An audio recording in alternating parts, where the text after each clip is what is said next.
Hello, everyone, and welcome to the Monster Party Podcast, now a part of the Fangoria Podcast Network. For more information about the network, including other programs, how to follow the show, and find past episodes of Monster Party, please visit fangoria.com.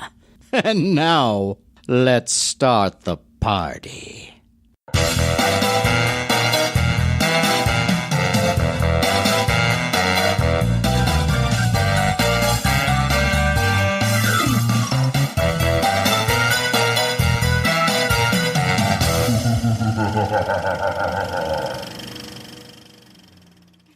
Greetings, everyone, and welcome to another edition of Monster Party. Monster Party. Monster Party. A Monster Party.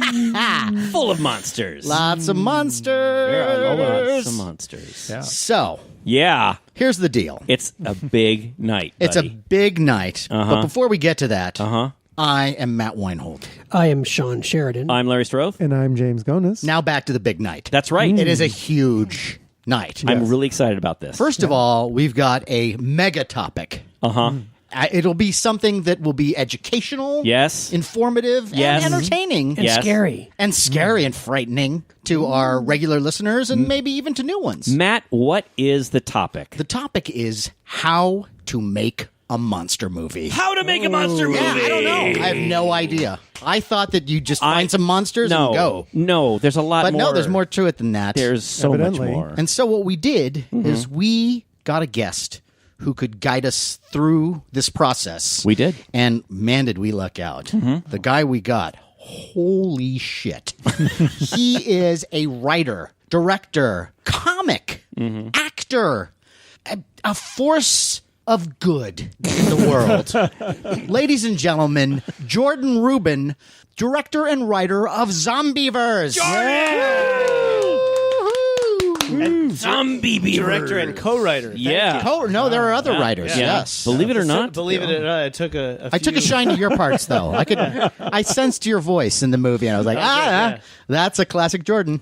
Zombeavers. Zombeavers. Zombeavers. So, right off the bat, if you could just initially tell the ill-informed, what is Zombeavers? Give us a general outline of what the story is about. I mean, it's not about hamsters.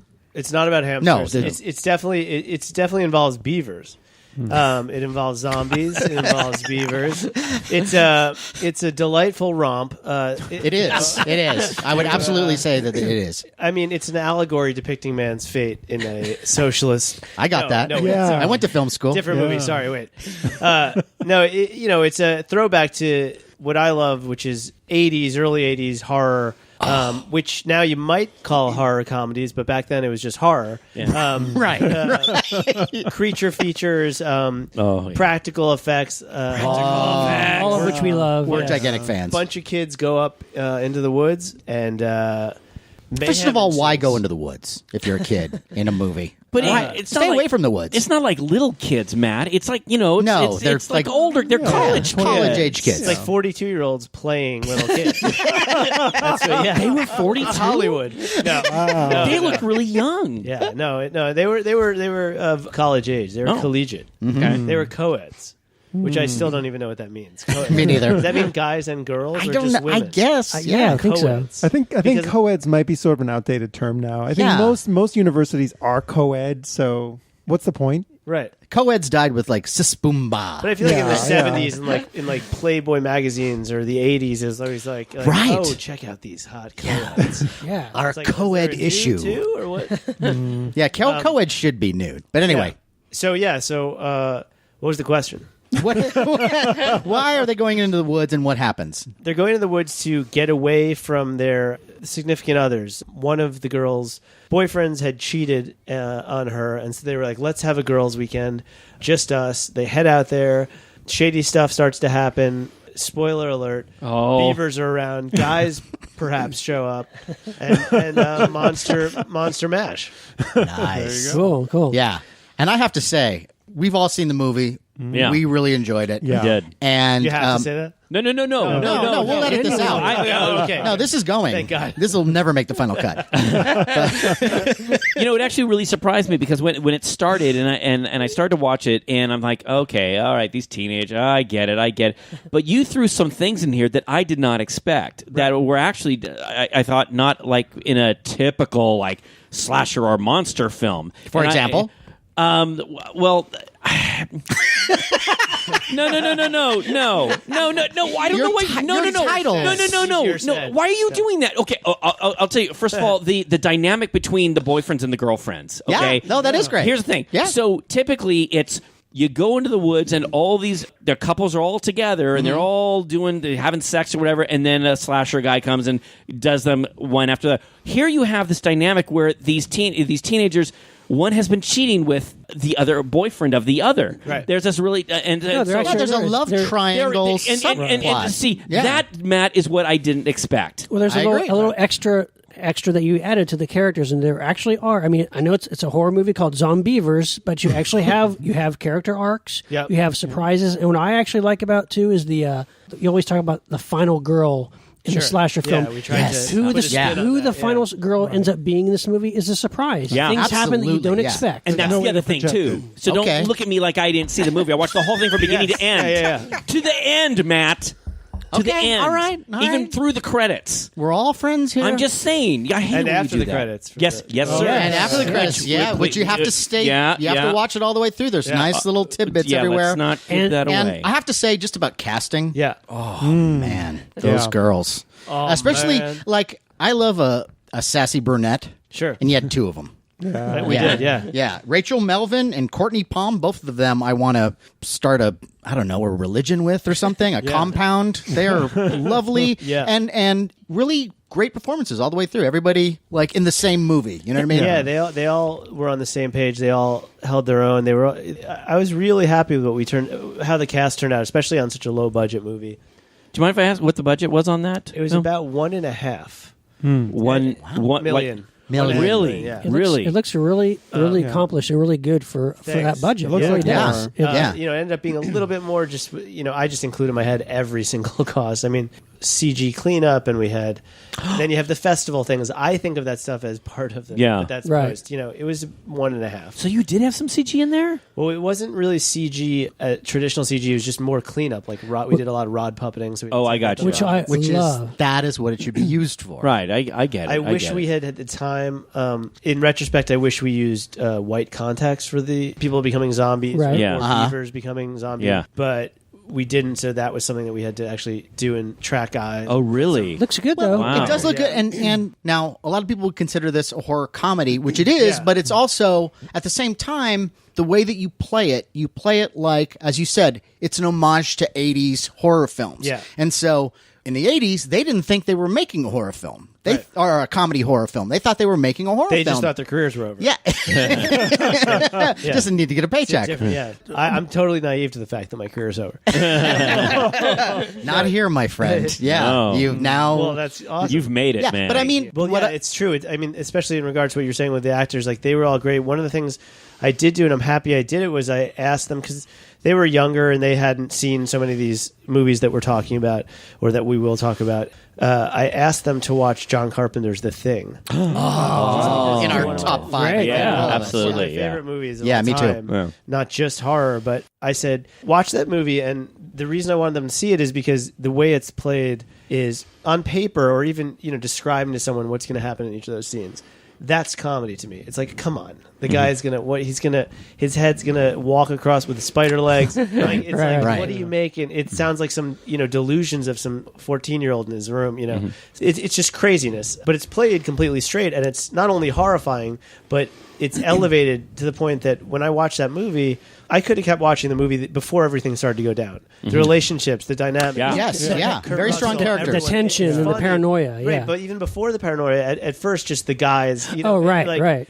That could be a cabin sitcom. fever, fun. They're cranky and they're isolated. There's no girls around. Yeah. and it's funny already in the same way that Alien or Aliens is, where it's a bunch of testosterone on a ship. But having them watch that, I said, that's what we want to do. You want to play this straight as if we're making some dramatic Sundance contender. Well, and that's why Because that's how it's funny. Well, right, yeah, and that a horror comedies, as we've said a million times before, you got to play the horror straight. Sure. And in your film, it's not every scene has a joke. It's not that. Well, what speak you're doing for yourself. No, I'm kidding. Well, I tried. Gee, damn it, I tried. well, No. but it's more of a mood. It's more of a, sure, you know what I mean? Yeah. And the characters are genuinely terrified within the scenes and within Right, their yeah, reality, right. which is what makes it work. The humor Right, comes from their characters as opposed to someone Exactly. trying to impose Yes. jokes on them. And they're speaking about the zombies and the zombeavers completely as if it's not, tongue in cheek, it's not meta, it's not wink wink at the No, Yes, no, which thank God. annoys me to no end. Right. Even something like Shaun of the Dead, it's one of the funniest movies ever, but it's a great kind of horror comedy because to me it's played completely straight, and like you said, the characters are so damn funny regardless of the scares, and regardless, you'd want to hang out with those guys. Right. Definitely. Yeah, great buddy film, and also has one of the most satisfying resolutions of a zombie movie I've ever seen. Oh, yeah. Is that is how Tied up, that is yeah. how blasé our culture is. We'll just work them into the society, and next right. thing you know, they'll have their own reality show. Beautiful. Stuart, what I want to know is, how Stuart, what did I say? Stuart. His name is Jordan. What? You said Stuart. No, I didn't. I didn't even Yeah, notice you it. did. That's fine if you did. No. I look like Well, can we call you Stuart? No, Sure. no, Okay, okay. no. All right, Stuart? Jordan. Hey, I want to know how you got started with this. So, did you come up with the script at first, or were thinking about beavers or something? the or title, How did or- this start? Can you take me through the process? Yes, because that's the Of episode. how after to all. That is, make yes. this, I want to know. Yeah. You got a lot of money for this, so I didn't, but the movie got a lot of money. Yeah. The screen got a lot of money for this. Netflix got a lot of money. It really did come from the title. We had just finished writing a different script, a comedy, pure comedy. My writing partner is John and Al Kaplan, who also scored the film, and they're really great. Oh yes, that's Oh, right. wow, great. Yeah. And they have a lot of really funny videos that they do on YouTube that I'm sure if you guys haven't seen, it's definitely in your wheelhouse and hopefully your listeners' wheelhouse. They actually did a musical of The Thing, which we used the same guy. Oh, wow. I love that so much. I said, let's do that for the end. And so they wrote a song using that guy. The Yeah. Sinatra the sound. zombie Yeah, Beavers it is lounge the song. Zombie Oh, I Beavers, love yeah. that. it's That's a great. great song Yeah, at it's the great. end. Yeah, That's great. So we had just finished, and I was thinking, like, I want to direct more, and I'd started to shoot little things. I want to direct the next film we write, and go out with it as a director, not just as a writer. Right. And I said we should do a horror film because we're all fans of horror, and it's a good way to get a lot of fun and action and stuff in for a budget. Believe it or not, $1.5 million is a low budget movie. Yeah, Yeah. yeah. But to me, it seems like a lot of money. So Al Kaplan said, "What about zombeavers?"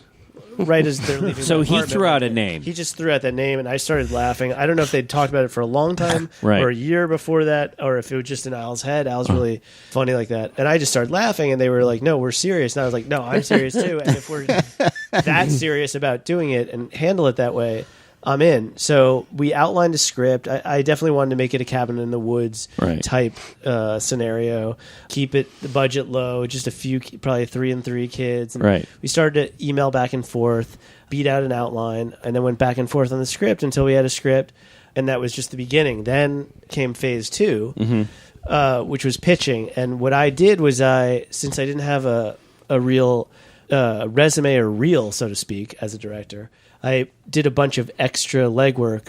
I made a rip-o-matic, is what it's, I think, the technical term. I cut together about 8 different horror movies and used a bunch of temp scores or scores from other ones, and made a trailer on an iPad, actually, cutting in with some Final Cut and some beaver footage from the BBC to make it look like an actual trailer. So I had that. I then did a lookbook, which was about 50 pages taking you through every scene of the script, which I pulled together. I did a bunch of photoshopping. I also just grabbed random people that I didn't even know's Facebook page photos, just kids partying out on a lake, Right. et cetera, et cetera. Just to kind of get the sense of it and the Just mood. to give and them, so they can, as I'm talking, walk them through.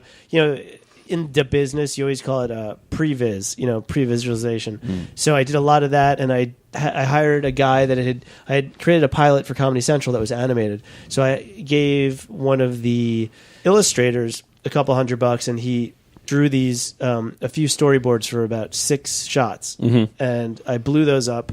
on huge poster board. And so I went into the meetings with this little kind of old school, like, set up my easel, had the book on the table. Like Very old school. like Mad Men. Yeah. Except for the iPad, which was new school. Oh, yes. Yeah. Well, that's true. But I flipped that. Yeah, it was very Mad Men. So then I flipped that around, had that ready to go, and explained it, and then hit play, showed them the trailer, and people got it very quickly. It wasn't greenlit by anyone very quickly, but it was a good way to pitch. And I encourage anyone that's trying to get a movie made to do as much work as possible, because you'd be shocked how few people read scripts. That's one of the biggest lessons I learned from this. Really? On every level of every department. I've heard some crazy stories that I can't really name names, but some massively more successful people than I am that their agent didn't read a script, or really, I absolutely believe that. I find that shocking. If someone, I mean, if you're going to put so much money into a film and they don't read the script, But it's like now people are getting lazier and lazier. It's like they want everything visualized and kind of all the work done for them. I'm not saying he didn't read it. right. No, but I have heard stories like that, and then even you go in and you pitch, and I've heard some crazy stories from friends that work in lower jobs in those offices, and they're like, you wouldn't believe who came in the other day with their new script, and it's some $50-80 million movie, and they're having a meeting, and the executives looking at them as if they read the script. I've worked. They literally yelled at their assistant, like, "Read this tonight," and you fill my head. Like, right. Wow. It's like the Matrix when you get. Give me the bullet points. I've actually worked on shows where, while we're working on the show, no one had read the script. Wow. Okay. Yeah. Okay. So you do the little board, you do the little book, and they're impressed. They think in the trailer, and they think this is cool.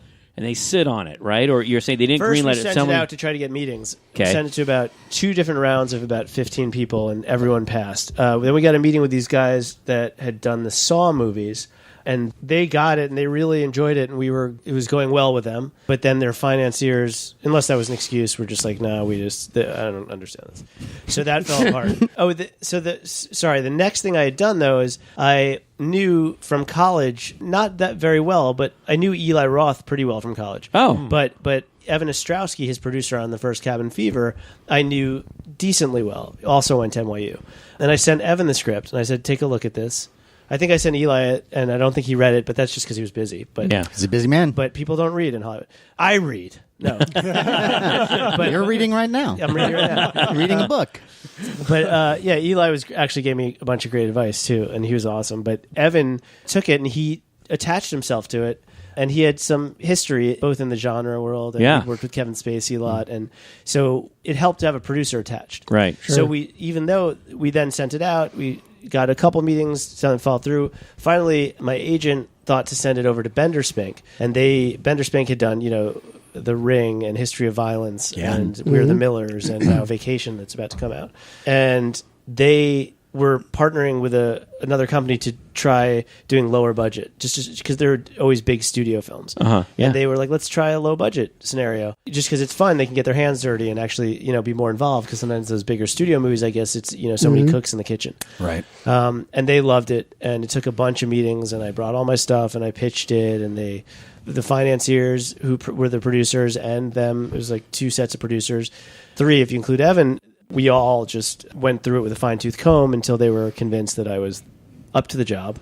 And then it all happened very quickly after that. Right. Okay, so they basically greenlit this, it. and they said, we're going to finance this movie. Right. And in my head, I was like, until I'm shooting on the set, I don't believe this is happening. I know that feeling. Right, Oh yeah. right. And it was always a part of the deal, right? That you would direct. That was always clear, part of the right? deal, but I know that in my contract, which I think is common, it was within the first 5 days I could be fired. I mean, I'm sure I could be fired at any time, but I knew No pressure there. Okay. Yeah, that was Well, pretty spooky. What's interesting though, Jordan, is that the way that your writing partner came up with the name Zombeavers, and kind of from then that was the springboard of everything. Because in the history of horror films, like AIP, American International Pictures, back in like the 50s and 60s, they would literally make movies starting with the title. Like you'd have like, I have an idea. I was a teenage Frankenstein. Right, Let's exactly. make Exactly. They would pre-book a movie, and they would like get the budget just from titles. Right. And Val Lewton even did that. I think. Yeah. I Walk with the Zombie, Curse of the Cat I'm People. sure, Like it starts with the title.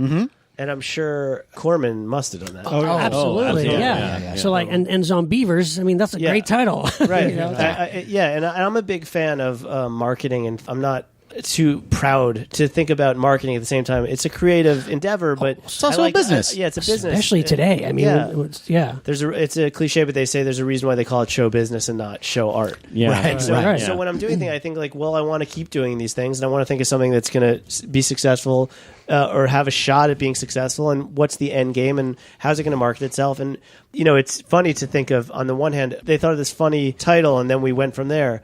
But at the same time, it's like, well, it's also the fact that we had a history of loving those types of films, and hearing a word like that was like a Jason Bourne, like what's that? A trigger for like, oh yes, I see it. An epiphany. An epiphany, like it unfolds in front of you. I was trying to think of that thing where, like a spy, like you say a word and then he kills everyone in the room. Like Manchurian Candidate. Telethon. Yeah. Well, like, I mean, as it so like that, so it just unfolded. It's like, oh my god, I can see the poster. I can see, like, don't eat, the damn you jokes. Like everything just started flooding out. Well, and we actually had to curb our collective enthusiasm on the amount of beaver sex jokes. Sure. Yeah, I was going to say too, when you started doing it, were you kind of fighting with everybody else as far as not to make it too campy and not to make it wink wink, or were you always kind of going in knowing that the horror was going to be real? I mean, was there a struggle there? Were you worried about making it too Suits versus you? Yeah, there's a balance. The deal was, I went in wanting to make it as straight as possible, but there was two major things against me. And I knew going into it that they would be against me making it completely like a straight, full-on straight movie. So I fought to make it as straight as possible because I knew these things would make it funnier. Right. Those two things being my comedy background. So I'm on the set having the actors do different takes, different lines. I'm always thinking of new jokes. The timing is so important. Yeah. The reality. So I was fighting against that, and I wanted to always, let's get a funny take, and then I'd be in the edit, and I want to use the funny take. The other thing was, we were up against the clock because it's low budget, and you're trying to do as many setups as possible. There was a lot of beavers on the set, no pun intended. But the actual monsters, there was, we worked with Creature Effects, and that was a big part of the budget. And what company did you use? The company Creature Effects. They're called Creature Effects. Creature Effects, and they had done everything from I Am Legend to they did the Ted movies, all the bear puppetry. Yeah. Oh, cool. They did a good job with the beavers in the film. I love them. I fell in love with the beavers from the very beginning. Yeah, and it's just the right mix of, like, if you made them look too real. Well, that's what I was going to say. Was that so? We had a bunch of puppet beavers, but there was only one real, what they called hero beaver, which had all the servos, and it couldn't walk on its own, but it required 4 puppeteers on the legs, 1 on each appendage. It required someone else with a remote control doing the servos in the face, the mouth, the ears. Wow. And its body could move, so it was very realistic. Once you painted out the rods and put it in the right position and lit it the right way, but that would take about 30 minutes to set up. So I wanted to blaze through setup so I could get all my footage and everything we had written in the script, which was not going to happen with the amount of stunts I'd written in the script. So very often they would come to me and they'd say, "Listen, you can cut these 2 scenes and shoot with the hero beaver, or you can get everything you want, but we're going to use the puppets." And so a lot of times I had to use the puppets. In the edit, it ended up being funnier because you get those floppy jokes. You get this sort of, like creature-y, like critters. Like I don't know what the closest thing. Maybe I was thinking critters. Gremlins-y a little bit, but not. But very not, much critters. Right. Yeah. And from the beginning, there was never any question it would be all practical effects as far as the beavers were concerned, right? I'm a fan of practical effects, so I went in like, let's just do this practical effects. This will be great. I did do some research just to do my due diligence into CG, and at that budget, I'm not a huge fan of CG to begin with, and then at that price point, it was just not. It wouldn't be fun. Yeah. It would have been sci-fi. not as funny. Yeah. Jordan, how many days were you? 22 days. 22 days to shoot all that. But we did a couple of pickup days. One, we shot a day after we wrapped. We went up to the Kern River and shot all the barrel footage, and we actually lost a barrel because it came off the string, and they called in the FBI. Are you kidding me? And Homeland Security because it had toxic waste on it. Oh my god! Oh, wow. So they called my producer while we were editing and said, we've already spent something like $200,000 you owe us because of all it. So that, and then we also did a couple pickup shots like about 6 months later that I just needed. Did they find a sticker in the bottom of the thing saying "Property of Jordan Rubin, please return"? Like they give you a knock on the door. You don't want your name on any of that. Thank God it had the production office number, not mine, on it. But it did say on the barrels, it said toxic, hazardous, and then in very small type, only to beavers. So I feel This like madman is killing beavers. Yeah. So okay, so you were going to shoot for 22 days. You got your money. Well, and- I could have been fired after 5. In my Yeah, head, that's right. That's right. Now I'm just no, curious. no. Now, wait, on the 5th day, after that 5th day was over, were you like, yeah, I've made it. I was a little bit, but you get so exhausted, and it's like 20-hour days. I mean, I came home and I just passed. I was a zombie. You're going. Yeah, right. It's just, but there was no definite. It wasn't like a party. Everyone's always Yeah. Because Right. and I had this thing where I tended to start out a little slow, and by the end of the day, I would make it up, and I'd move very fast. So each morning, we were back with the producers, and it's like, okay, here we go. But it turned out great, and it got better and better. Well, I want to ask you. You got the money. You guys are going to start. You got the great effects guys. Casting wise, I mean, what did you do for the casting? I mean, you got some like the guys in the beginning with the truck and stuff, Yeah. and then the teenagers. How did you go about? getting that- this? nice you little- guys, and you know who they are. Those or Bill Burr, Bill Burr, the great yeah. Bill Burr, the great Bill Burr, and John Mayer. You John may have heard of Mayer, him. yeah. John Mayer. I mean, how'd you swing that? And they are so good. Now I'm just curious: Yeah. was that dialogue off the cuff? That was there was a script to get the beats of the story that were needed. They're texting and driving. There's things that are definite parts of the story that needed to be there. And from there, I was just like, guys, let's just riff. I have a couple ideas. That's great. Bill's great on his feet. John's amazing on his feet. They're both so Yeah. funny. Like one example, we're just riffing, and I was on a walkie on the truck. It was a process trailer, which means like it's hooked up, and it's if people don't know it, we're actually pulling it along, so it looks like they're driving. Right. Yeah. We're doing a bunch of circles, and Bill just goes like, just looking out the window, he just goes, "I dated a guy once," and then It was so out and there. then we just all started laughing, and then it's like, okay, but do that again. So then it's like, dated a guy once. And then John just somehow played it jealous, like that. So then we laughed again. So then it was like, okay, back to 1. And so we slowly built this and crafted it, and like, Wow. and they would send out lines, and then I was like, let's do this, and together we were able to get through it by slowly building it. It was almost like writing while an entire like mini scene, which I did a lot with them while we were rolling. So It's very we'd do that. relaxed. We'd laugh. Yeah. I did a podcast years ago with Jim Gaffigan where we just basically improvised over animal footage. It was like a video podcast. So it was like a fake nature show, right? And similar situation where we'd do a take, we'd just make it up, and we'd make ourselves laugh, and then I had to cut that out, Right. and we had to try to say it straight. So that's what happened. Well, and this it isn't yeah. this isn't a spoiler, but at the end of the post credits, They come back. Yeah, Yeah. you see a lot of that. There's some bloopers. That's what I yeah. wanted people to see. Especially John, like everyone knows Bill's funny, but I don't know how many people. I think John has a career as a musician, and he's done Yeah, some he's stuff, but funny, he's funny yeah. as hell, and it was really. I thought he easily held his own. in Yeah. those scenes. Yeah. and that's his first movie he's Yeah. ever done. Well, how'd you get those guys though? Did you? Right, I so- mean, you would say, "Hey, I got this thing," or Well, so first I asked John because it was a small cameo part. Yeah. I always knew he was going to be these chemical truck drivers, bookend the movie. And I'd known John. John was a good friend, but I'd written on a show for him about 3 or 4 years before, and that's how I met him on a short CBS pilot that he had done where he was going to host. And then we just started hanging out and becoming really good friends, and he's insanely funny. He knows a lot of comedy people too, mutual friends. So I asked him to do it, and he said, "I'll do it if like I can approve with you, like the other person in the truck." oh, okay. Uh-huh. And I thought about it, and I said, well, what about Burr? I mean, to me, he would be perfect, and he's so damn funny. Like, that was my first thought, was just Bill, because I just love Bill. And I've known Bill from stand-up. I did stand-up for years. And I called Bill, and Bill was like, fuck yeah, let's do it. And that was, I mean, you had those guys for their scenes. It was just like a day. It was one day. Yeah, it was one half day. a day. Half a day Yeah. for But them. also being like the first scene, the first characters in the movie, that really sets up a nice precedent sets of the like tone. the tone of the movie really well. Thank you, and I'm happy about that. But because that's what I want to do. Like set up. I think it's important in a movie to like almost your first visuals, like you're saying, is the tone. So it's like comedy, fun, and then gruesome, Right, blood. right. Yeah. Right. So you're Dark gonna have humor, fun, you're gonna have yeah. dark humor, but I didn't want it to be like scary movie where look, celebrities, Right. Like Yeah. we have Right, right. Not stunt so casting. I went crazy doing The makeup. prosthetics with, Oh, right. it wasn't full prosthetics, but it was actually John's idea to get pock marks on himself. I threw a mustache on him, a hat, those glasses. And it's funny because I've shown, when I was still editing and people didn't know and we hadn't announced that he was in it or anything, and I showed it to people that were fans of his that didn't, weren't even just random people that were friends of friends or something.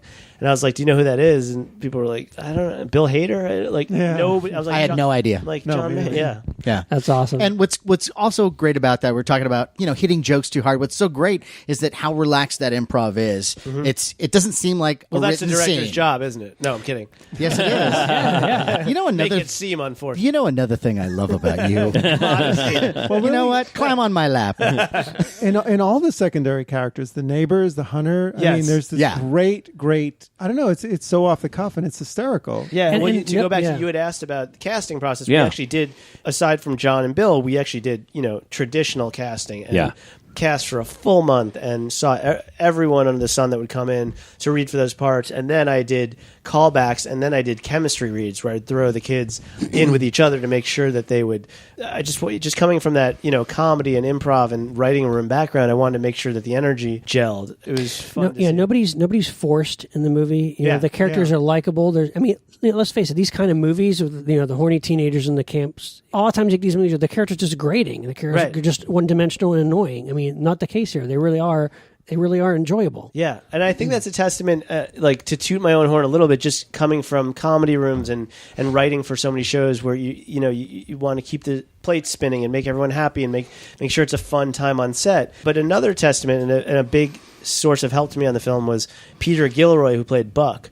Because he has a big YouTube following. He has a comedy group, and he comes from that. It's not stand-up really background, but it's that sketch, and like he's hilariously funny, and obviously has a bunch of the funny jokes and lines, and some of those were improvised in the movie. And he had a silliness that I have when I'm working that kept between the two of us.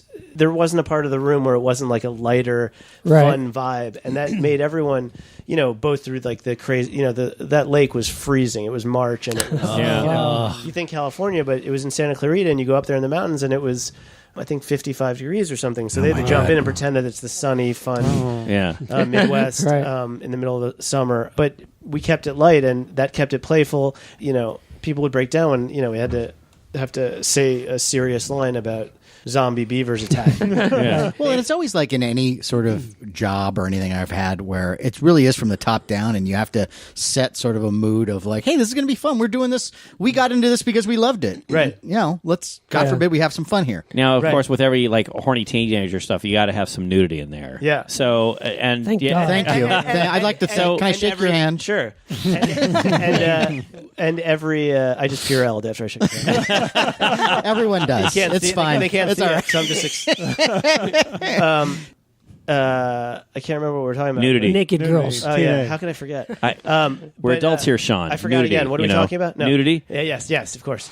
Also, 80s horror movie. What 80s horror movie doesn't Totally. have a bunch of? That's right. You so had I to. I had to show boob. So what did you say? All right, girls. Well, one there's of you is really, going to get really nude, just, or it was like, really just one of the girls. Yeah. I think It was just Courtney. one. Yeah, it was Courtney Palm, who had. Been She in a looks movie great, by the called- way. She looks great. That wasn't my doing. But thank you had nothing to do with that. That's what Wow. prosthetics. Are you sure? That's Because that's her family. I've used your workout tape, and look at the results. Yeah. Well, she had done a movie called Sushi Girl, which had a cult following where a bunch of people eat sushi off her naked body. Ah. And so she was no stranger to the boobage. And she was just talented and funny, and she was great. She's done so much for the movie and was a great hard worker. And I went through and watched a lot of the DVD extras that I'd watched over the years again before I did the movie. And there was this whole thing with Jaws about trying to get a girl who could do topless for that Oh, right. The opening scene. Right. opening scene, and how hellish it was, and they just couldn't because they wanted to get a good actress, but they also, and it didn't seem to be that hard to get someone who was cool with it, but was also good actress, and she was great. Speaking of Jaws, I think there's one visual nod in there. There might be a few. Yeah, well, like Which one did you catch? When I think when Lexi is on the beach and Dolly and she zoom goes, shot. yeah, exactly. Yes. The pull back and Dolly at the same time. Yeah, Get out of the water. That was like the Roy Scheider That was shot. the Roy Scheider shot. Totally. Yeah, that was great. And I went back and watched that, and for some reason I'd forgotten the other great thing, which I love in that scene, is the way he's doing the wipes with the people. Oh, yes. People yes. are passing the camera, and then he's cutting to Oh, closer. yeah, on the beach, right. It's Yeah, amazing it's cutting great. device. But yeah, we were doing an homage there, and of course, the dolly zoom where you're pushing the camera in but zooming back out at the same time. Right, So it right. creates this Weird distortion. vortex thing. Yeah. And also in that scene, another homage there was the raft, which was Creepshow 2. Right. Yeah. Stephen King. Exactly. Yeah. Yeah, totally. I also love the kind of James Bond / Terry Gilliam opening credits. Right. The kind of the animation. Yeah. See, that's another yeah. thing I want to compliment you on. I mean, Right. it would have been easy for any kind of director to go, well, I'm just going to have shots of this opening and this Right. canister going in. And you guys had this like added bonus of the little graphics of the logs and stuff, and that was great. Yeah. I love that. I almost feel like that animated title sequence could have been the trailer that you showed people, Right. you know, to get funding. It was very Saul Bass inspired. Yeah. totally. Oh, Yeah. Saul Bass. All right, Director of Phase 4, by the way. Yeah. That's right. Killer All right, so you got your teenagers, you got your cast, you got your nudity and everything. And Catering. No. Let's get to catering. Okay, so 22 days. Okay, you got to shoot this thing in 22 days. Right. And you were saying your days were like, because you had both daytime stuff and there's nighttime Yes. stuff in this. Yeah. I mean, did you kind of get everything done by the end of the shoot that you wanted to? I mean, were you happy leaving on your last day of shooting? We know you did some pickups, but like for the lion's share of stuff? Yeah. There's I'm sure, it's my first rodeo, so there's things that you regret and you take it as a lesson. You go, well, this won't happen again on the next one. You get little regrets, such as I wish I used the Steadicam more, but it became too expensive because the amount of budget it would cost to break that thing out. Yeah. So I had it for a few scenes. There's a few scenes I wish I had it more. I wouldn't want to overuse it. Things like that. Just you mentioning it's popping these things in my. Don't take him there, Sean. Well, no, but it's fascinating to me, and maybe people listening. But like I mentioned, The Thing. I was trying to do the change. I'm blanking on which character, curly hair guy that becomes the Thing when he's tied to the. Oh. Is it Norris? No. I think it's, That's I think it's the initial. I'm blanking. Anyway, so that's what I was doing when Buck eats Smith's face. Yeah. I was trying to do that inverted Yeah. thing. Yeah, I can Yeah. see And that. I actually had the props department build the exact lamp, so it looked just like the lamp from The Thing. But we didn't have time to get that shot. So his feet were going to smash the lamp. Yeah. So little things Gotcha. like that you regret. But in general, I was very happy, and it's like I'm so happy at the lessons I learned. I hope I get a chance to do another one soon because it's like, oh my god, everything I've learned on this. Right. Right. Like I won't make those. If they're little mistakes, and I don't. Not to spoil. Yeah, don't spoiler spoil alert. it. Don't spoil. But I am going to spoil. No, alert. Matt. I got to spoil because there's a scene. Yeah. There's a transformation scene. Yes. Of one of the protagonists. Okay. That Well, talk about. it's in the trailer. Okay, well there you go. okay. Okay. Oh. All right, so it's Jen. Yeah. Jen. There is a transformation when she goes full beaver. There's guys that like don't watch trailers. They're like sitting at home like you asshole. I did not expect that, Hey, by no, the way. you don't see it That's what I was saying. I- is that I did not not see that expect coming that. at all. And a compliment to not just the critter beaver effects, but the human zombie makeup Love is that great. stuff. with the teeth. Really good. effective. right. And here's, by the way, where we cheated a bit in terms of what I would say CG, but it's almost like a CG alley-oop because we shot all that practically. We shot her transforming. We shot the teeth coming out of a prosthetic that we did of her face. Wow. But we combined them in post like that and that shot. That's good. That's the good way to use CGI. Yeah. That's- So when you yeah. went in tight, but as you were a little wider, there were moments when it was, But we actually, come to think of it, I think the shot I used in the final edit, I think it was just a tight of the. It was practical, so it wasn't a human, but it was very a mask. effective. It really works. it really Well, is. yeah, Yeah. in every case of the transformation, there is a visceral quality to the attacks that you wouldn't have gotten with CGI. No. Right. No. And also that the actors they behave differently when they're not looking at like green screen or dots. Right. Yeah. Yeah, but I love that. When I saw that, and then because you're kind of hoping, because you get the zombeaver, so you're like, okay, well, they're zombies, but how are they, when they bite somebody, what's going to happen? And you take a good amount of time to kind of tease you a Right, little what's bit, gonna- yeah. and then when it finally happens, It even happens. though I'm thinking that it's coming, I Yeah. did not expect it then. No. Right. No, I didn't expect Yeah. that at all. And there's a little bit of a lesbian in Yeah. there. Thank God. We'll save more of that for the sequel. Yeah. No, tell me, I think this is a movie that when you finished it, you did the trailer, and the trailer was kind of became a phenomenon, Yes. right? Like, telling us about that on YouTube, right? It was very serendipitous because we cut the trailer, we finished it up right when a foreign sales agent had taken the movie to Berlin, to the Berlin film market, to do the foreign sales. So if people don't know, there's all the markets here for the U.S. and then you have the foreign, they call it, there's domestic and foreign. So we went while we were waiting to get in to find out about the festivals in the U.S., we first went to try to do foreign sales to have it released over there. So they went to Berlin, and we released the trailer 3 days before they went to Berlin, not on purpose. It's just that's when we finished the trailer. They were over there to show some scenes. The trailer, within 2 to 3 days, had 1 million hits. Wow. That's crazy. And a bunch of people picked up on it, and people started tweeting about it, and it went kind of viral. And now I think it's like 5 or 6 million, which to me, I'm always like, that's not a lot when you look at like a Kanye video. Sure. But at the same time, you look at some studio movies, and I'm sure there's some degree of buying hits that must go on or something. And, Sure. and they don't sometimes get up to 2, 3. No. Some of those, big releases with big names. Right. And we didn't have any big names in the trailer. They will be big names, but they were a younger, Right. known cast. And so, that helped a lot, and that helped fuel a bunch of press and getting into Tribeca and subsequently just awareness. When you got to Germany, was there a little I didn't already? go. I didn't even oh, go. okay, Yeah. okay. But when I'm you, Jewish, so yeah. I'm German, and all I could say is I'm really sorry. I'm really. It's about fucking time. No. I accept That's that. all. I accept that. You know how long I've been waiting for that? No, if we can do a little good in this world, I do love Germany though. Actually, I've been there, and I wasn't there that trip, but I love it. And they actually released it's called Zombeaver over there. Oh, you're kidding. It's not a Justin Bieber. No. That's But hilarious. it's because it's Bieber is Beaver. Sure. And in Spain it's Castores zombies because castor oil comes from beaver. Yeah. No. They call Oh my God. beavers castores. Oh my it doesn't roll off the tongue quite as. Right. It sort of loses It's not the same effect. Okay, line, so it goes to the trailer goes there, it goes to Germany, whatever, and there's all this press. These guys said the foreign sales team, Epic Pictures, said they hadn't seen anything Since Nuremberg. I mean, I'm come on! I'm sorry. Can you lay I'm off? sorry. Just for 5 minutes. Don't mention the Germans. 5 Sorry. minutes. Jeez. All right. Just throw a good parade. So, Anyway, go ahead. Yeah. Okay. So yeah, they sold every territory. In Europe, they sold. I think Universal distributed most of Europe, and it just went everywhere. And it opened, in Austria, and it opened in Europe before it came here.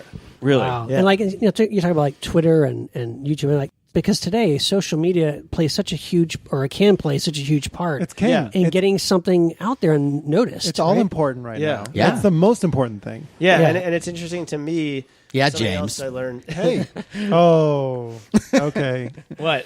He has was to that? Facebook more. That's Oh. all. Yeah. Yeah. I got a slap on the wrist. Yeah, I don't it's Facebook okay. enough. Okay. Yes, listeners, you will be. Which button you will do I be press getting for more like? James No, it's for, not a button. All right. Facebook soon. Anyway, Yeah. Zombeavers. You're doing great in Europe. Social media was insanely important for the whole thing, and Yeah. and one of the things that was interesting to me that I learned.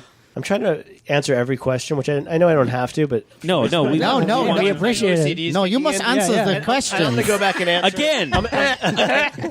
What you said something about, I think about all the actors being kind of funny, even in the smaller parts. Yeah. There's this girl Phyllis Katz who played Myrna Gregerson. She turns later on. Yeah. Right. She was she founded the Groundlings in L.A. Like, wow. No. and she's acted forever, and she was on the original MASH, and she was just great. She auditioned, but she was great, and that guy who played Mr. Gregerson, Brent Briscoe? yeah. Brent Briscoe was, he'd been in all Billy Bob Thornton movies, and he's just tremendous. And the scene where she sits up. That was a Halloween moment. Yeah. For me. Yeah. Yeah. Totally. It was Totally. awesome and creepy. Background, yeah. Well, and then also a little bit of Night of the Living Dead, too, Yes. right? Yeah. yeah. Little- Boarding yeah. up the house too. Yeah. I mean, I saw a lot of that in there. Okay, Yeah. so And then the social media thing, I was just going to say that one of the most interesting things I learned about social media through doing this was, because I'm no stranger to social media. I'm a big Instagram, Twitter person. Like, I'm into it.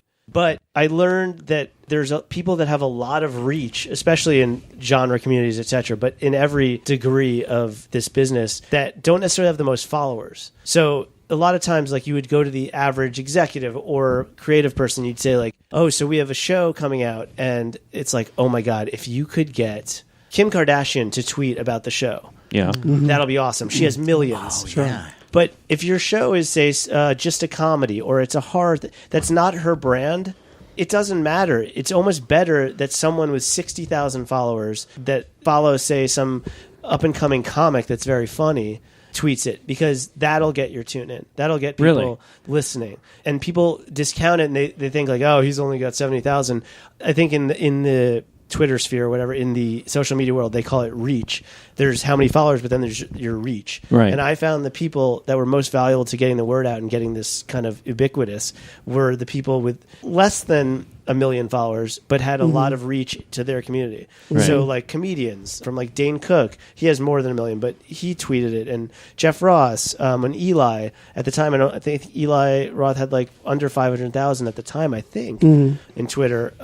But his fans are like, oh my God, Eli spoke about this movie. Right. Yeah. But if Kim Kardashian said, go see Zombeavers or go check out this trailer, they'd be like, if this isn't a picture of your ass, I'm not clicking on it. Right. So I would think that somebody like, Bill Burr, Yeah. having him in the movie, that's just an extra plus because now Yeah. you've got a comedian. Well, yeah, he tweeted it, and then he also talked about it on his podcast, which was great. It was a big help, and that was awesome. He's going to yell at me if I don't get back to it. So I am. I like it. yeah. You're keeping us on track. Yeah, he definitely keeps he's us a on track. taskmaster. Stay on target. Yeah. But so then we're at Berlin. What was the next question though? Well, the general the theme of the show is how do you get one made? So I guess Right, exactly. Well, we sort of Thank you passed for that. remembering the theme of our show. We got it made. So Yeah. there's a Yeah. social media thing. What Sure. what I want to know is, so the film costs 1.5 Yeah.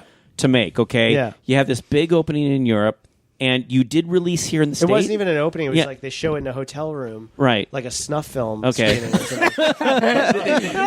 That's how it works. Even at Cannes, in smaller formats, they're selling smaller movies. They go over to a hotel, or they rent a suite, or they show a few clips. They didn't Right. even show the whole film. Right. They brought some Oh, scenes. they don't Wow. even show the whole thing? With this, they didn't. They're like, They're like, this trailer's starting to take off. By the time they got there, is at 1 million. People were like asking them for it, so they just showed a couple clips. But Uh-huh. yeah. Okay, but so So now, not only are people, we're at the point in the podcast, in my story, where not only people not read scripts, they don't watch movies. They just Sometimes all you need is a one it's sheet. all a ruse. But, but what it is it's like people who are in the position of power to distribute this. Okay, they're not going to watch the whole thing. I get that. Not I get necessarily. that. I mean, But- you need to have buzz behind. Right. it. Otherwise, So, but to get out to the general public, okay. Yeah.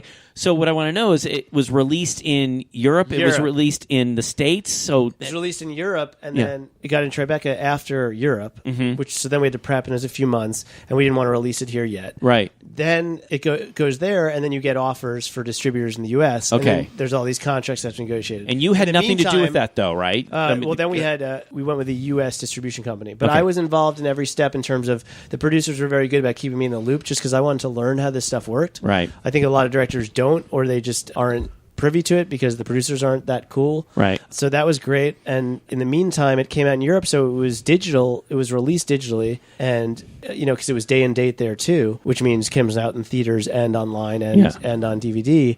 And people started torrenting it, and then it became one of the top 10 stolen. So they had to hire. You're kidding. We had to hire a company that was pretty insanely expensive. That's not how I saw it. No, that's ridiculous. That's not how I never. saw it the second time. But yeah, a company that just their job was to take down these torrents, and a lot Right. of them come through China or Russia, and they get mirrored, so you can't track it. And they Yeah. every Yeah. 10 minutes, someone would post the movie on YouTube. Yeah. Okay. But let me ask you this though. The film cost 1.5 million. You got a lot of hits. You get a lot of play. Yeah. I mean, is it considered a success by the distributors? I mean, the people who funded it, did they? Has it made back its money? Is it done really well? I mean, It has to have, right? I mean, Right now, we're just at the point when all the money is now. I'm starting to see it now. I finally moved on to other projects. Sure, and sure. stuff. But I stay in touch with them every month or so, or a couple times a month, and this is when the money is starting to roll in from Europe. Right. So they're still doing the tallies from the States. Right. I don't know if it's going to be some massive hit. I don't know if it'll just break even. Right. Well, after this podcast, it's going to just blow up. Yeah, that's what the everyone's going to be looking for zombeavers. Yeah, the producers were saying expect it's all hundreds leads of to hits. this. Yes, exactly. But like I said, there's reach in those hits. It's a different thing when Right. Yeah, But you got some back end, right? That's Yeah. all Is there something at the negotiated? end? Yeah. If this all goes well. if it all goes well, but my understanding is like unless you have a Star Wars on your hands, like back end never shows up. Okay. But still, I mean, in today's market with so many films, so Yeah. many people able to make a movie, Yeah. the fact that you made this film, not only did you make... I think the victory is in like I said, it being ubiquitous and the awareness. Like I go to a meeting and people know what it is. I mention it somewhere, Yeah. like Right. whether they're laughing or going that thing, or like I hear about it in a lot of places. So that's a win both for me and the producers have said in the same way. Especially because there's the Bender Spink side, but then there was this company Armory, and this was their first like big feature in terms of full kind of go to a festival, etc. And for them, it's the same thing. It's almost an investment, even if they break even or a little more. It's a win. It is. To me, I always, I'm holding up a candle like, oh, it's got to be Blair Witch. It has to be paranormal. No, right. But you can build a career on not. I mean, you think about it, Sure. these guys, they own this film, okay? This is an asset. I mean, this is something that'll continue to live, you know? The word will get out, and everyone's going to, that film, Zombie Beavers. Right. I mean, it'll continue to live. Well, that was Yeah. what's interesting to me. So it opened in theaters and DVD on the same day. 3 weeks later, it then came out on, it was all pay platforms. So it came out on PlayStation and Xbox and, everywhere. But it then, 3 months later, came out on Netflix.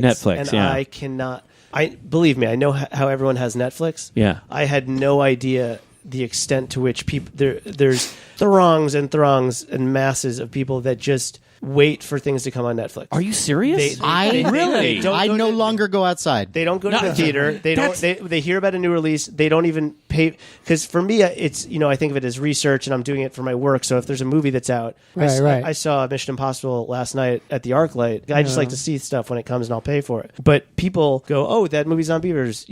It's amazing to me how many people don't pay for it, also don't steal it, and actually just wait for it to hit Netflix. Because there's people that were telling me, I hear it's coming to Netflix. They're telling me on Twitter. And then when it hit Netflix, it never went. I mean, beyond the trailer, the movie itself, I never saw go so viral as about a month ago when it hit Netflix. Everyone, because it started popping up on the leaderboard or whatever they call it, or the top picks. And so that was really interesting, the power of Netflix. And now you see why they are doing so well. Is there also a thing too where Now you see, because it's on Beavers, like no one else. not Orange is the New Black. It's on Beavers that told. what a fucking believe egomaniac. me. Yeah. That was what I was thinking. What's wrong? What's wrong with me? Just to compare the two, I want to Crossover? There's Beaver. But what's great too is that now you go online, you look at reviews, and how I'm sure you've experienced this, where it's like there's people that love it, but the people that don't are really vocal about it too. Yeah, and that has to almost help it. too. Yes, it right, does. right. And I was surprised at how well it. I don't even remember the last I checked, but on Rotten Tomatoes, it has a surprisingly good. Very good rating. Fresh rating. Yes, yeah. Which was great, especially for this type of movie. But so I was proud of that. But also, my favorite site that it was on so far was this site, which I hadn't known about until then, which all my DJ friends will think I'm lame for not until that point. I never told them. But World Star Hip Hop. The comments on World Star Hip Hop are the funniest shit. If you get a chance, anyone listening to this, go find the Zombeavers trailer on World Star Hip Hop and look at World Star Hip Hop. It's a huge site. It's the biggest hip hop site, and the people on there is just like, the fuck these white people doing? Like, like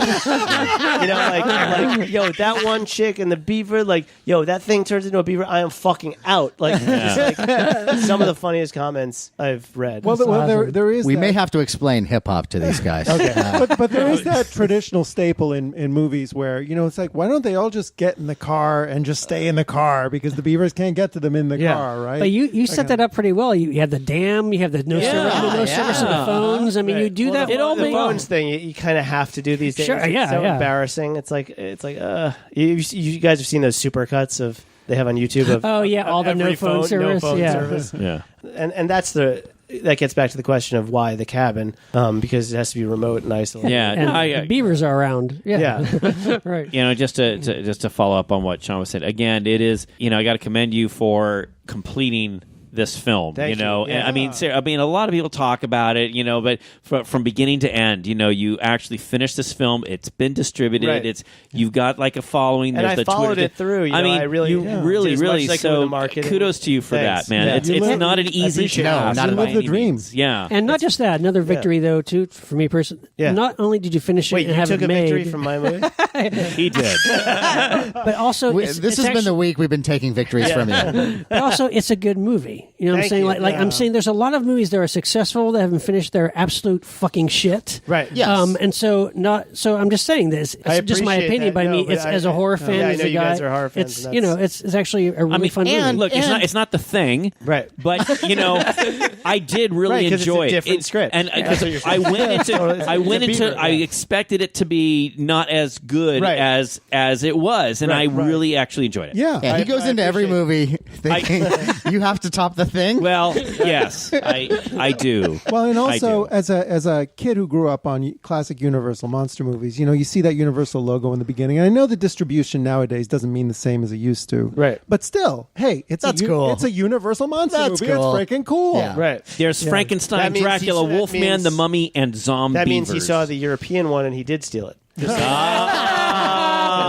know what? You don't want to go there. No, Yeah. no, no. Johnny Torrent over here. Yeah. I'm outed. But Yeah. It is interesting though. I think the you way, should just give him $20 right now. but like the well, way, no, sorry. Give me $100. No, 5 cents of $20. Oh, okay. 4 cents. Or, yeah. But the whole experience was great. And my cousin's actually a very successful director. He directed Moneyball and Capote and Wow. Bennett Miller. And he came to the screening and he said after he saw it, he was like, that was amazing. I know how much work that takes, and you have no idea how much you learn doing this. He's like, you're just Right, beginning right. to know. And that's one of those statements that's been completely true in the process. There's a few people that him, Eli Roth, just a few people that said things, and that specifically is such a truth. Like I've just noticed, even gearing up to do another one and everything, like you learn so much that just seeps into you like osmosis. Like Well, if that's the right. And you actually chose a film and a script and a subject matter where you purposely had to learn more stuff. You didn't just pick a movie where it's a killer in the woods. Right. You picked zombeavers. Right. You had to make the minute you come up with zombeavers, you got to make zombeavers. Right. Yeah. And day one, the last shot of my first day was her jumping through the window. wow, Which I thought was a little like, I went to the AD who does the schedule. I was like, is this like, whatever the term is, Dangerous? no. Necessary? It was insanely dangerous. But Yeah. what is the baptism by fire? Like, right, and he was right. like, hey, listen, jump in the deep end. Let's get Yeah. going. And yeah, that was insanely scary, not just because of the first day, but that stunt girl that jumped through the window. Yeah. Like, it was like equivalent of a 3-story house.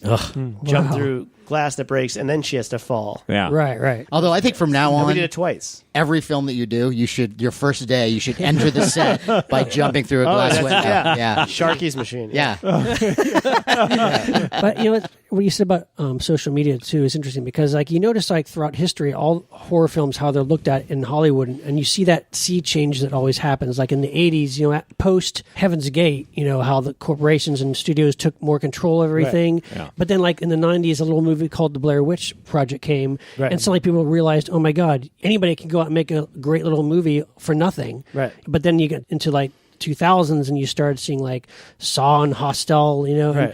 and then and you see Cabin Fever, Eli's movie, which is Right. throws back to the early, Throws back, like right. bringing hard R back, which hadn't been around. Absolutely. But I mean, But then, you see, to me, I feel like there's a bit, and I hope this doesn't sound bitter or jaded, but I feel like it's gone into, there are those moments where something sneaks through, like a paranormal or a Blair Right. Witch, where it's very Right. low budget or supposedly that low, but you never quite know. Right. Right. But then studios or mini versions of studios create. It's essentially, you know how the microbrews came out and they were really owned by Budweiser.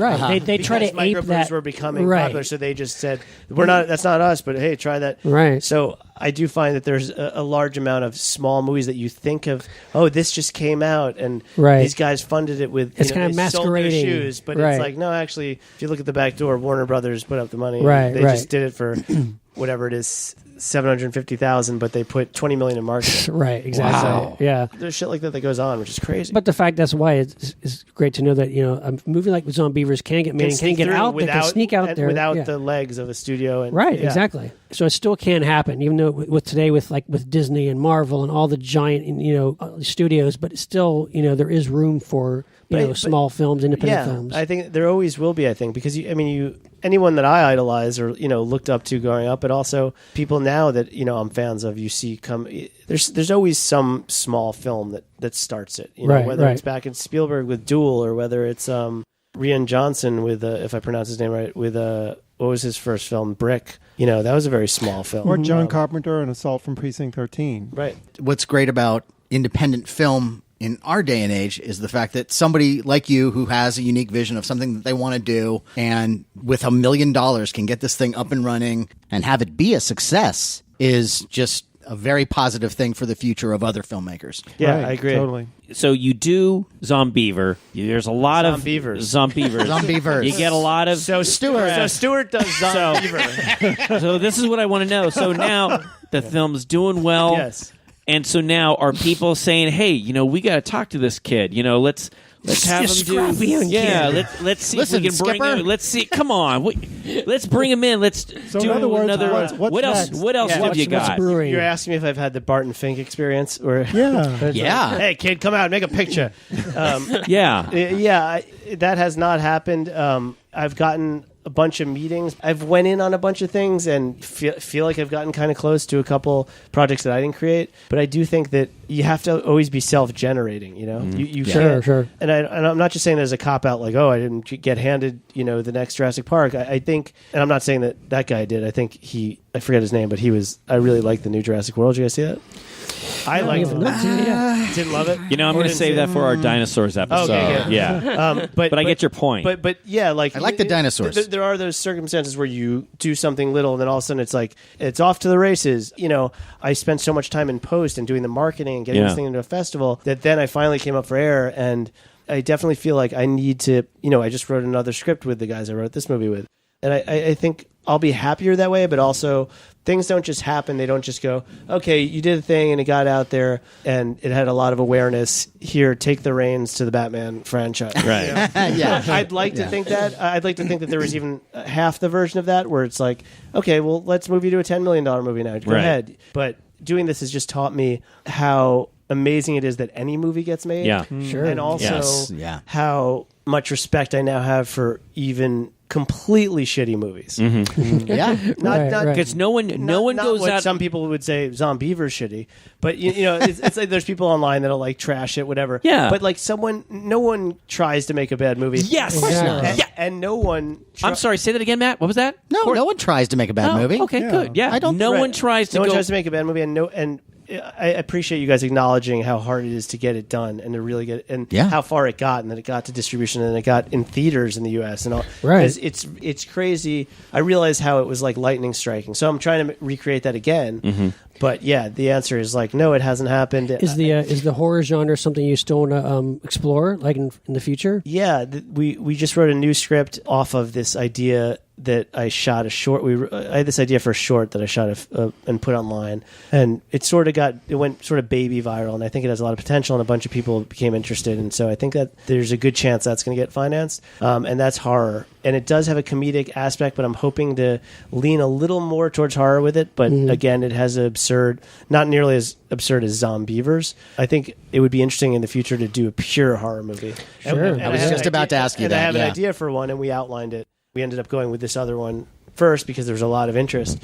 But yeah, I have this, I think, a really good idea that's very simple that could do really well hopefully for a pure horror film that's not comedic. But then I also have an affinity for bigger action things, which I think you could get from Zombeavers. Like I tried to do a lot of setups, jumping through windows, crashing trucks. Yeah, there's a lot of action. Good Which stuff was there. that was an Aliens reference where Right. when she drove the truck. Yeah. Oh yeah, right. Yeah. By the way, one thing that occurred to me in watching the film was that how much you use sound instead, in place of visuals. Right. Like when she's chopping with the axe, Yeah. and you can hear the squishing noises. Exactly. Yeah. And I think there's even a car crash where all you do is hear it. You don't have to see it. Yeah. But also the beaver flapping its tail that too. too. There's a bunch Sure. of that Yeah, flap. yeah. Yeah. And we showed the tail. The car crash was a budget thing. We just couldn't. We had two of those Jeeps. One was pristine. The other had been smashed in by a crash. So we had to have the real one, and then I had to cut away and then cut back. And I think I cut to Smith, the hunter, who shot at them. And they cut to him, cut back, and it's already Yeah. Right. That Yeah, specific but one. that's- was- At least you was didn't do the just scene with creative. the steering wheel being thrown back into the shot, and then the tire rolling down the road. Yeah, tumbleweed. Yeah. By the way, my favorite line in the movie is done with all seriousness and deadpan. Is it Sam when he's sitting on the floor on the three? It's when he goes, "We cannot turn against each other now." That's exactly what the Beavers would want. But he does it completely straight. And it's hilarious. That was a great line. Yeah. I like that line. I told him, I was like, I really want you to go there for this, and he was just amazing. He was crying talking about zombie beavers. Like, I don't have that skill. He nailed it. It was so funny. That was great. My favorite line is a character actually says, "No, duh." And, yeah. you never hear it. People say it, but you never hear it in a movie. Right. That's cool. Yeah, I want to that- know about marketing. Like, when are we going to get some zombeavers? You know? Oh, yeah. I want to mean, see them in the toys. airport. You know, that's the thing. Yeah. You know, when I saw this, I thought, gosh, where can I purchase my little zombeaver? You know, I want to get my little furry, creepy beaver. I mean, that would be really, really cool. And I mean, you have wasn't there a website or something? There's a website with a bunch of merchant, like you can purchase, but I don't know if there's enough awareness for people to do it. George, I you know- got to do that, man. You got to get some of the scary beavers From the in there. beginning, there was, the producer was like, we can market this, people. Yeah. And I agree. There's something funny about it. And I've seen a bunch of knockoff people steal the idea and do some stuff. But yeah, I don't know. The poster, by the way, It's hard enough to make a movie, much less do the marketing. No, Right. dude, I the tease poster, though, the kind of artistic poster where it's just a silhouette of the girl and the beaver is fantastic. Oh, by the yeah. way. I did That's that on great. Photoshop, and then I had my friend who's an illustrator clean it up, but I did the whole layout. I was trying That's to do awesome. it like that. It's very Saul It's actually a Bass. hit. It's Saul Bass. Yes. Yes. I don't know if Saul Bass did this specific one, but I was direct referencing the Hitchcock. I'm trying to remember which movie. Vertigo? I was Or, going to say, no? There's a Hitchcock movie. There's a poster that I love where it's a girl and there's the shadow of a doubt. Oh, okay, cool. Cool. One of my favorite yeah. Hitchcock movies. Is it? Yeah. Yeah, it's a great one. Santa There's Rosa. so many good. Yeah. I love Rope. I love Dial M for Murder. So you're a big Hitchcock fan, or like Yeah. what are the kind of horror movies you mentioned stuff about the 80s? Like, is there in The Thing? What other type of horror I films? love you like? Child's Play, Uh-huh. Tom Holland, Tom our good Holland friend. was on your cast, your Yes. pod. Yes. He definitely, that was definitely an inspiration for this too, in some ways. Gremlins to some degree. Yeah. I consider, horror, and there's obviously elements of that here. Absolutely. Creep Show Comedy, 2, Halloween. I love John Carpenter stuff. The Thing. I love The Fog. I'm trying to think what else. I just recently watched the original Thing, which I hadn't, which I actually thought was going to be dated and horrible. Oh wait, It's a which really did good James movie. Arnett, the Howard Hawks? Howard Hawks movie. Yeah. yes. Oh my God, that's It is- one of my Just for the favorites. dialogue Yes. alone. It's Yes. so Yeah. great. Yeah, great. think about put that in the perspective of the time when it came out. Right. People talk the way that kind of people talk over each other, and it's just Yeah. very Ahead of its real. time, Yeah, yeah. it really was. Yeah. And some of the filming techniques, like when they set the guy on fire. I mean, there was no light in that room Right. whatsoever. The light was the fire on the guy's body. right. Very I mean, effective. there's so many great things about that movie. I love that movie, and just what they do with sound, and I mean, it's really very creepy. Yeah. and it's a terrific film. That's a Yeah, good one. love that movie. And, And I like a lot of Hitchcock stuff. I think the first horror movie I ever saw was Psycho. Wow. That was your first? And I saw that Whoa. way too young to see that. Yeah, that's heavy, man. And we also had Stuart Gordon on, and Reanimator also had this blend Oh, yeah. of comedy and horror. Right. The moments, Outrageousness, I love too. Yeah. Reanimator, and I think I told you I babysat for David Gales, the actor whose head ends up on the platter. He's the Yes. Yeah. doctor Yes. scientist guy. Yeah. He died a horrible death. Well, what death is great, but What in the movie? no, in real life, life, he yeah. was he was on Broadway and he had a heart attack in the middle of a play and died On the stage? on the stage. Yeah, But that's not necessarily a horrible death. If you're an actor, that's Oh, kind that's of the like way a- to do it, yeah. right? I right. It's like yeah. Albert Brooks's dad, right? He was Parker Carcass? Is that his name? Yeah. or is that his bit? Or I thought that was his stage name. well, Albert Brooks and Super Dave, who are brothers, which not everyone knows. Really? Oh yeah, that's right. But their dad was a well-known comedy guy, and he was being honored for a lifetime achievement type thing, and he had a heart attack, and everyone thought he was joking, but he died during. That's like, Yes, that's So that- right. and that's kind of a good way Dick to die. Shawn. Dick Shawn. Dick yeah, Shawn, from the yeah. producers, Oh, right. and yeah. Yeah. Parker Carcass was in a lot of like early Eddie Cantor movies, and he was in a lot of films. That's and- their dad. Is Parker? Yeah, Parker Okay, Carcass, gotcha. and he would play. That was the Oh, character's name. Parker it was Carcass, right. Yeah, and he Yeah. was this Greek character, and he'd have lines like with Eddie Cantor. He goes, "I'm a G man, government man, no Greek." Yeah. Right. Wait for laughter to die down. Right. Well, as far as how to make a monster This has actually been a very This good, has been very good lesson, informative. educational, and very inspiring. It's it's funny Too. because the guys and I were talking earlier that the world of filmmaking and actually making a film is very different from 20 years ago, 10 years ago with the whole social media and stuff. Sure. And also the access that everybody has. Yeah. I feel like that's the advice that a lot of very successful directors always say, like, you guys have a camera on your iPhone now. You can go make it. And it's kind of pushed aside, but it's completely true. There's that movie coming out, Tangerine, that transvestite film that was shot all on iPhones and, shot anamorphic. So it looks like, I guess, 235 or whatever. But yeah, the decent level cameras that you can buy. I mean, I have a camera in my pocket that's here with me that's a 4K camera. One of the biggest things I would say is, which I learned from this, and it's one of those lessons that I will continue to work hard on, is sound,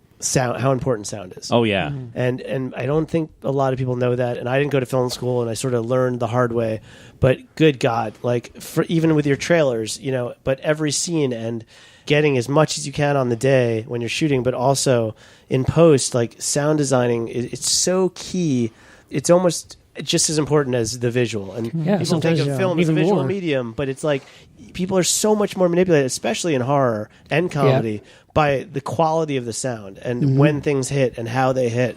I'm sure a lot of people disagree with me, but I think you could have a bad shot with good sound design and it would work more effectively than a great shot with shitty sound. Yeah, sometimes it's almost like subliminally the sound is not right, and you're watching something, it's not working, and you don't even know why. I mean, it's because of the sound. I watched Tree of Life the other night with the sound off, just because I wanted to see the shots, but also I was like, I can't take this VO shit. Like, what is going on? Yeah. Well, that was I need a break. Blade Runner for me. Blade Runner's fucking one of my favorite films. Yes. Yeah. And Highlander, but not in the same boat. But I love Highlander. I love Blade Runner, and when I first saw it, I enjoyed it. But when I saw it later without the VO, it's like a whole nother movie. It has a depth to it that the other one, the voiceover just sort of took away. Instead of trying to ape this hard-boiled detective movie, now it's something more. But I'm glad we have both versions that we can choose. That's true. Because I do sort of like the whole detective. I get that. It's a little clunkier, but I do like it. Hey, Jordan, not to get off the iPhone thing and the audio, but what cameras did you use for the shooting the film? And you were using more than one camera, right? We shot traditionally, like single camera. We shot the Alexa, but it was the 2K Alexa. So again, the camera in my pocket is more powerful, allegedly, not lens wise, but the sensor. We shot. It was a couple of years back now when we shot, so it was the 2K Alexa, which I did because the dynamic range had a little more play than shooting on a Red, which was 4K, etc. But we shot single camera. My DP was a younger guy, Jonathan Hall, really talented guy, but he comes from more of a film tradition, even though he's younger. So I agreed with that, and we did primarily shoot single camera. We had another one on set, and the producers would always come in and say, like, just throw another camera, roll it, so we get. And we'd like, that's not going to save us time because I'm a fan of guys like Christopher Nolan and obviously Hitchcock, and the history of film is you shoot single camera, and Nolan still does it, except when you have an action scene and you have 7 cameras rolling. But we definitely shot with one. In terms of every setup we did. Okay. It's weird for me, though, because, as I said, I didn't go to film school, and I learned a lot of stuff very quickly on this, and I come from a comedy background where you roll 2 cameras and one's tight and one's wide so that you can craft the punchline and the timing in post. This was so bizarre to me, and this is going to sound so amateur, but I'm just being completely transparent. When we shot in pre-production, just thinking about it and going into that, it blew my mind, having not gone to film school and having never shot anything that wasn't comedy and 2 camera at least. This is going to sound crazy to anyone that knows film. That you shoot one side, then you flip around because you have to light the other side. Yep. But what if the guy who's reading got an amazing take that's not on camera that just shattered my brain? It's like, what? Because I come from working with comedians and comedy, and I wrote for a lot of talk shows, and I wrote the MTV Movie Awards for years and wrote the Oscars one year. And you do these things where you do sketch and someone's like, you'd kill yourself if you lost a line because it was on the other side. Right. So that was an interesting thing and an interesting insight into the actor's process on a film, and not say a single camera show or something where they are saving it, but also trying to give enough for that actor who the camera is on. So that was interesting. Now, at the end of the film, I noticed that you had a lot of special thanks. Right. And one of them was John Landis. Yes. That I noticed. What kind of involvement did he give you? Was it like just encouragement, or did he give you a few bucks? Name drop. No. So he had absolutely nothing to do. No, he did. He's sort of a mentor to me and to a lot of people. Just that he's always been so supportive. I met him years ago during the Writers Guild strike. I randomly saw him in a diner, and I was hosting a little talk show at this Improv Olympic Theater, and I said, "Would you be a guest?" And so he said, "Yeah, no problem." And he came on, and then we talked after that. We hung out. He came to a show I did with Norm Macdonald, and we just stayed friends. We went out to dinner before I did the movie, and he gave me like a great talking to speech, which was just simple and just get your coverage and don't try to do stuff fancy, and just a sort of more of a pep talk in that regard. And then he came to the edit. He came to the edit? He came by my edit and looked at... Just impromptu? No, I asked him. I said, will you come by? I had a couple guys. I had Jim Abrams come by the edit because I'd written a movie with of Zucker Abrams. And yeah, he gave me notes, and they were valuable notes. And wow. Yeah. Cool. And he's just such a legend, and he's so damn funny, and he's endless energy. It's amazing. Well, and I think it's so weird for him because his whole life, similar to Spielberg, was spent being the young guy in the room. Yeah. And to now be a little bit older Right. Yeah. and still be that funny and knowledgeable, it's just weird, like the passage of time, because he still has that cocky vibe, that young, like, come on, motherfucker, like, I'll shake it up, because he knows so much, and his film history knowledge is extensive, and he started at, I think, 17 on the Paramount lot or something, and then he went over and worked on Kelly's Heroes or Hogan's. Yeah, Kelly's he was Heroes. in Battle for the Planet of the Apes, I think. Small Yes, part. yeah, and he was doing stunts. He would do which is awful and also illegal. I think it's now, Right. but the flipping of the horses. Oh, wow. wow. Okay. Yeah. He could flip where Jeez. Wire they tripping? get shot. Right, Yeah, right. wherever. Yeah. Where you take the horse down. Did they use a wire? Flipping a horse? Yeah. Yeah, like, Or when you get shot and the horse would roll With, over. they used to use a wire. Wire right? tripping. Yeah. It was Yeah. called. I thought it was some weird thing they did with the reins to That might to make- be how they do it now, right? yeah. Could I be. don't know. Oh, maybe now. I don't know. But What's in a horse? terms of comedy horror, I mean, American Werewolf in London is such a Insane. great, Awesome. Yeah. Which was pretty groundbreaking at the time, too, because that was Right. And nobody. and to us, like, that was our baby version when Jen transforms of the Right. transformation Yeah. scene Totally. So, yeah, that was interesting. No, that kind of brush with greatness is it's got to be a nice little bit of wind He's in one your of those sails. guys. He lights up a room, and I can't tell you how many of his movies I fucking like. Animal House, Kentucky Oh, yeah. Fried Movie. Like, people forget he did Coming to America. Like, Yeah. And Animal Trading House Places. is always funny. Like, every time you watch that Yeah. movie, Yeah. every joke still works. Yeah. And speaking of indie film, his first film was called Schlock. Yeah. Yeah. You know it well. Yeah, Rick you do. Baker did He the was in makeup the for the monster suit. Right, Yeah. right. Yeah. And yes, I'll try to ask him to do the podcast. Jesus. Oh, okay. Hey, all right. All right. Well, Hey, I wonder if he's home now. Yeah. Well, Jordan, thank you so much, man. Yeah. I really appreciate Thank you you, coming Jordan. This and is- talking This has all been great. about Yeah, This it's has been the awesome. making of Zombeavers. It was fun. It was great to talk to guys that know this stuff and ask the right questions. It was really fun. And it's also nice to have someone who is really well versed, especially after just one movie. I know, yeah, and no film school. And no film school. and a background in writing great. dick jokes. Well, we are kindred We share- spirits. yes, yeah. Yes. And also the fact, too, It'd be that- funny if for like 2 hours we're like, and also it's great to, and like we all just kept complimenting each other like for an hour, and it's like, what are we? No, I'm done. Oh, I'm okay. done. Yeah. here's what I don't like. Now, Exactly. So, Jordan, apart from the projects you've got coming up, I mean, is there anything current that you want to plug or anything you got going on? I'm very in the moment kind of guy, like what I'm doing at that moment. And I just posted this thing a couple weeks ago. I said this drone trailer, which you guys should check out. It was on Entertainment Weekly and Gizmodo picked it up, etc. But we had so much fun doing it. I shot it in like 2 days. If you go on YouTube and type the drone, Cool. it'll come up. The drone. Yeah. The On drone. YouTube. It's a trailer for a movie that doesn't exist yet. I like it. I'm going to look for it. And I also would love to plug the Kaplans, who I wrote the film with and who scored the film, their YouTube channel, which is Lego Lambs, LEGOLAMBS. Lego Lambs. I have a Lambs. huge. If you guys or the people that listen to this show don't know it, I think you guys would love it. It's some really funny, definitely a lot of genre specific comedy. They make musicals basically. They did a musical of Sounds of the Land. Sounds of the Land, the musicals, Got a yeah. lot of good reception. Opened in London, New York, and here. And Oh, yeah, We'll have to check that out. awesome. It's a toe tapper. And let's do a plug for ourselves. You can find us on Facebook at Monster Party TV and YouTube at Monster Party TV. Follow us on Twitter at Monster Party HQ. If you're listening to us on iTunes, please take a moment and write a review. We'd love to hear your thoughts. And we'd love to do a shout out to people who listen to our podcast and make a comment or do something. This is the first part of what we hope is going to be a regular feature on Monster Party, which is a fan shout or listener shout out. Yes. Because we appreciate our listeners. We love our fans. Yes. We do.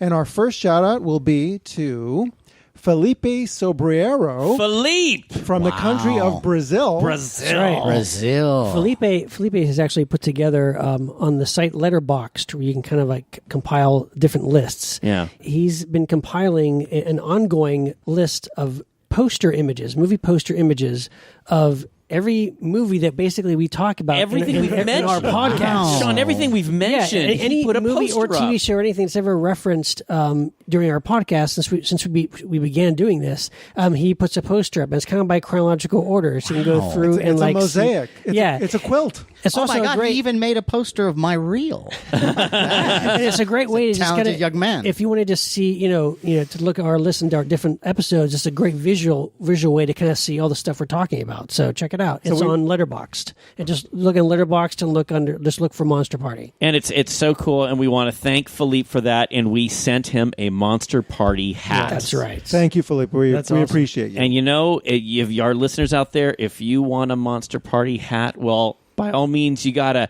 do Kiss something. our ass. Say something to us. Do something cool. Post it on Facebook. Get our attention. Delete bad reviews. No, that kind of no, thing. I don't mind. I want to see what the bad review is. No, I live in my own private world where Yes, everyone you do. loves me. Yes, you do. But we'd love to hear back from you. Yes, indeed. All right. And you've been listening to Monster Party, a presentation of the Fangoria Podcast Network. It's produced by Thomas DeFeo and executive produced by Ken Hanley of Fangoria Entertainment. And for press opportunities, advertising inquiries, and information about Monster Party, contact Ken at fangoria.com. All right. Well, on that note, I am Matt Weinhold. I am Sean Sheridan. I'm Larry Stroth. And I'm James Gonis. I'm Jordan Rubin. Thanks for having me. Woo, Thanks for being absolutely. here. Yes. Yeah. Keep America strong. Watch horror movies, especially the ones with zombeavers.